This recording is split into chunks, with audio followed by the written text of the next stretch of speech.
hibernating for thousands of years. Bullets merely hinder the creatures, but don't stop them. I'm cold in the military. Thousands dead, no end in sight. High altitudes are reporting that they All right, so imagine giant sinkholes open up all over the world, and out climb these alien monsters called Reapers. Within 2 months, they wipe out 95% of all humans. Welcome to the world of the 2024 sci-fi flick, Elevation. This is AlmoBox, serving bite size with blockbuster punch. But here's the weird part.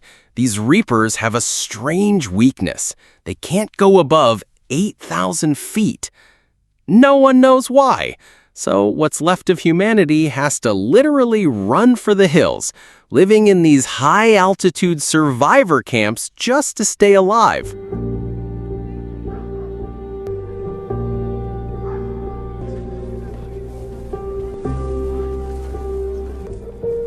Flash forward 3 years, and we meet this kid, Hunter, who is already breaking the #1 rule. Don't go below 8,000 feet. He's just trying to find some fruit, but he's immediately spotted by a Reaper and has to make a run for it. Dude, what are you doing?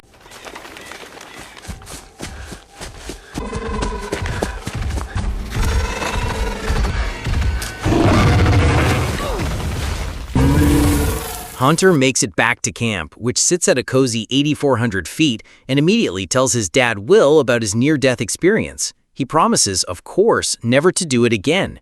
We'll see how long that lasts. I can't lose you. I need you to understand that. Later, Will's out hunting with his best friend Katie, and he tells her the real deal.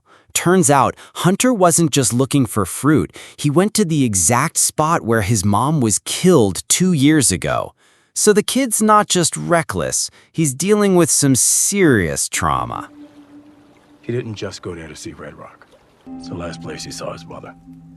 On their way back, Will passes Nina's place. She's the camp's resident genius / mad scientist, and she's obsessed with one thing: figuring out how to kill these things. Apparently, the Reaper's skin is so tough that not even bombs or missiles can scratch him.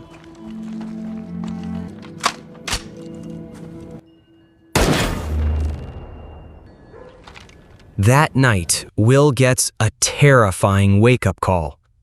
Hunter is having a massive asthma attack, and he can barely breathe. Will hooks him up to an oxygen tank, which helps, but when he checks his supply, his heart sinks. He's only got 1 tank left. All right. Deep breaths. Oh, I love you, man. The problem? The nearest hospital with more oxygen is deep in the red zone, crawling with Reapers. Getting there is basically a suicide mission.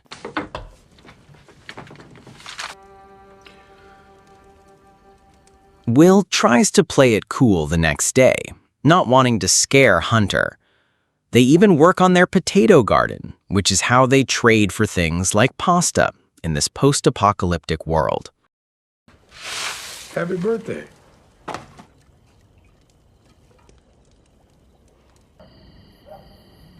That night, it gets worse. The last oxygen tank runs out, and Will is forced to give his son a sedative just to keep him stable. He knows he can't wait any longer. Will knows he has no choice. He has to go to the hospital. So he goes to Nina, hoping she'll come up with a magic bullet. Literally. But Nina shuts him down hard. She tells him none of her bullets have worked. And Boulder will have a crate of them. But if I don't go, Hunter dies. So what? Do me a favor, Nina. Let's go. Let's die together. You've studied them for years. Will, completely desperate, hits her with a low blow. He brings up his late wife, who was Nina's best friend and fellow scientist. They were on a mission together, and Nina was the only one who made it back alive. You owe me this much. For Tara. Even if you make it there, they'll be there waiting for you. Will's words hit home. Nina agrees to help. She doesn't have a weapon that works yet, but she does have a gadget, a modified compass that can detect Reapers. Will drops Hunter off at a neighbor's and heads to the armory to gear up. But he's not alone. Katie is there, ready to go, and Nina's waiting outside. So his solo suicide mission has suddenly become a 3-person suicide mission. Awesome. You can't go out there alone. You need a partner to watch your back. Right, Nina's going with me.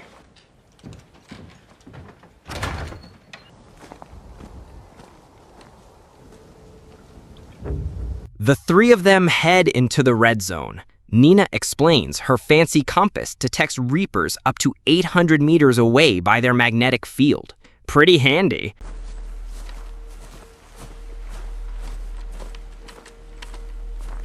They find a graveyard of military vehicles.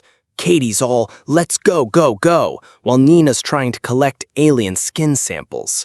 Will has to play referee.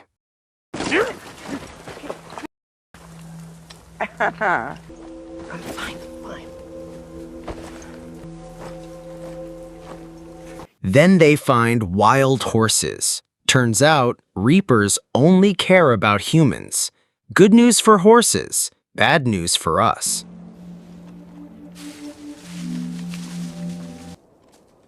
They hit a ski resort with a working cable car, and Nina's compass goes nuts. Reapers are coming.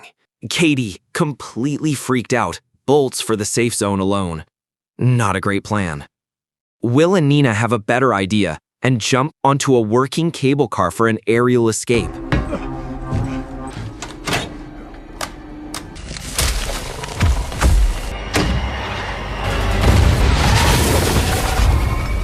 Katie quickly realizes you can't outrun a Reaper and that her explosives are basically useless. So she has to do a terrifying climb up one of the poles to jump onto the cable car with the others.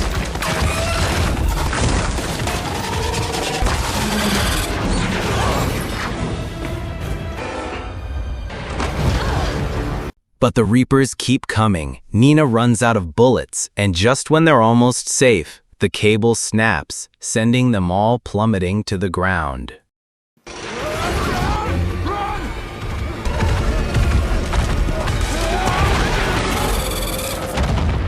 Somehow, they all survive the fall and hole up in an abandoned inn for the night. This near-death experience leads to some deep thoughts about what these things actually are. Katie thinks they're divine punishment. Nina, the scientist, says they're aliens, and Will, the cynical soldier, thinks it's some kind of government experiment gone wrong to control the population. Place your bets now, folks. So how do we take our place back? They came out of nowhere, all at once. Next morning, they head into an old mine tunnel. It seems safe at first, but Nina's worried the exit might drop them into the red zone. Let's go. After going way deeper than planned, they hear something moving in the pitch black ahead of them. Of course they do.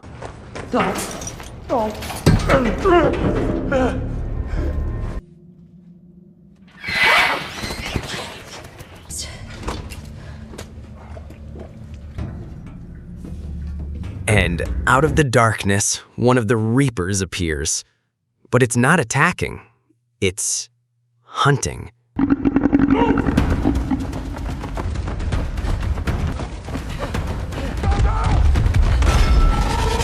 It extends these weird, glowing tentacles that start waving around, almost like it's sniffing the air.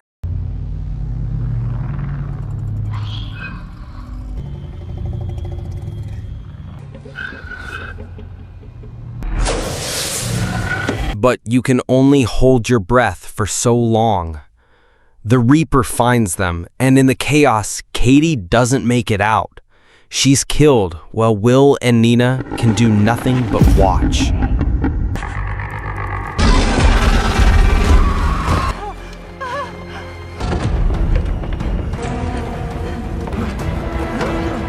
After escaping the mine, Will and Nina find an old cabin with an abandoned sheriff's car that somehow still works. And while they're taking a breather, Nina has a eureka moment. She realizes the Reaper skin isn't just tough, it has an electric field. Her big theory?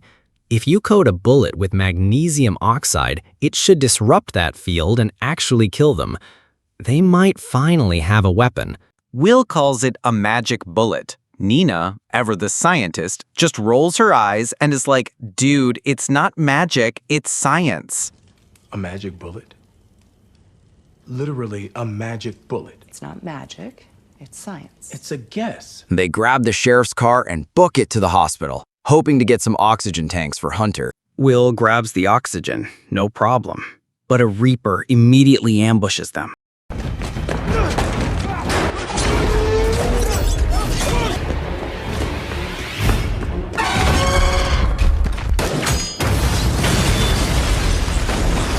Thinking fast, Will shoots a nearby gas tank full of, you guessed it, magnesium oxide. The explosion completely shreds the Reaper. Nina's theory was right. They can actually kill these things. Now they just need liquid magnesium oxide. Their next stop, Nina's old lab, which is a few kilometers away. No time to waste.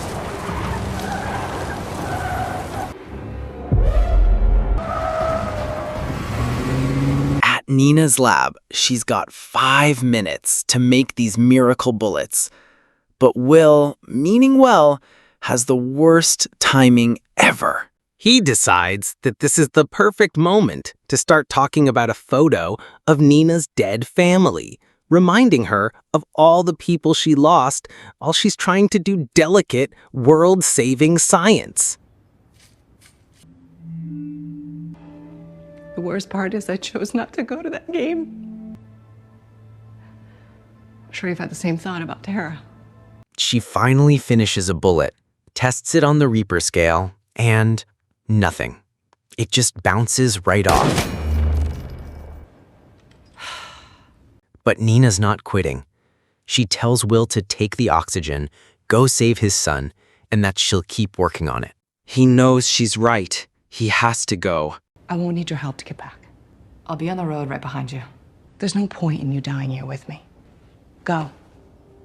Go be with Hunter. And then she finds it. A glimmer of hope as she realizes heating the mixture might be the key to making the bullets work.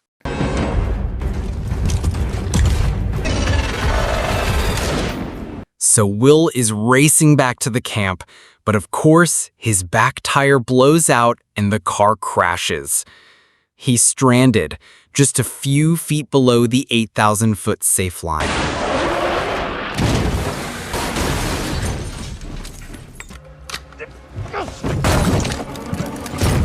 Reapers are closing in, and he tries to climb to safety, but he's stuck on a rocky cliff, literally 1 meter from the safe zone.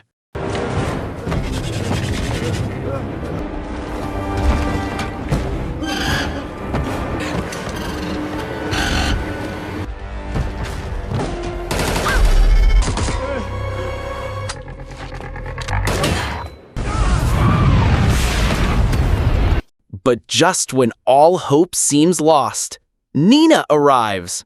Somehow, she got there incredibly fast.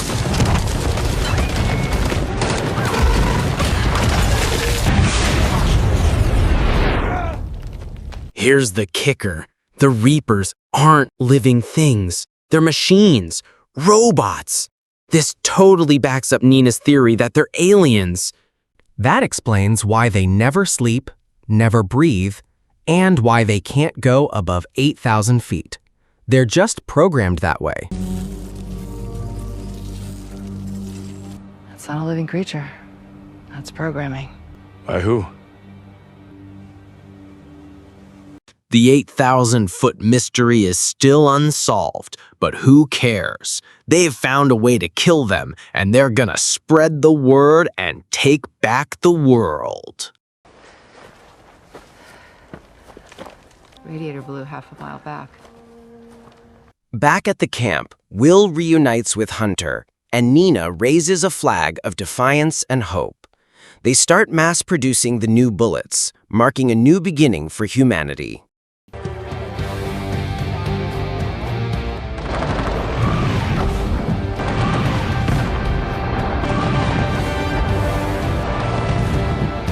And as Will and humanity start reclaiming their land, a new, massive object falls from the sky. It looks like the real alien invasion is only just beginning. And that's where the story of Elevation leaves us, on a massive cliffhanger for a sequel that may or may not ever happen. See you in the next video.